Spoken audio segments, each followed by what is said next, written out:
অনেক দিন ডিমের ঝোল খাওয়া হয় না, সেটা ভেবেই আজকে আমি করব ডিমের ঝোল রান্না। তার জন্য ৫টা ডিমকে সেদ্ধ বসিয়ে দিয়েছি। আর সেদ্ধ বসানোর সময় আমি জলের মধ্যে ১ চামচ লবণ দিয়ে দিয়েছিলাম। আর লবণ দিলে কিন্তু ডিমগুলো ফেটে বেরিয়ে আসে না, পুরো গোটা গোটা থাকে। তো সেদ্ধ হয়ে যাবার পর আমি ডিমগুলোকে ছাড়িয়ে লবণ আর হলুদ দিয়ে ভালো করে ভেজে নিয়েছি একটু লাল লাল করে। তারপর ওই কড়াইতেই তেলের মধ্যে আলুও ভেজে নেব।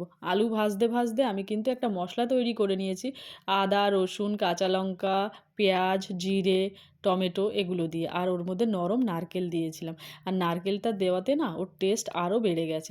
আর হ্যাঁ, আরেকটা কথা, তোমরা সেদ্ধ করার সময় দেখলে ৫টা ডিম হয়ে গেল ৪টে ডিম। সেটা হলো একটা ডিম আমি দিয়েছিলাম ছেলের জন্য সেদ্ধ, সেটা ছেলেকে দিয়ে দিয়েছি।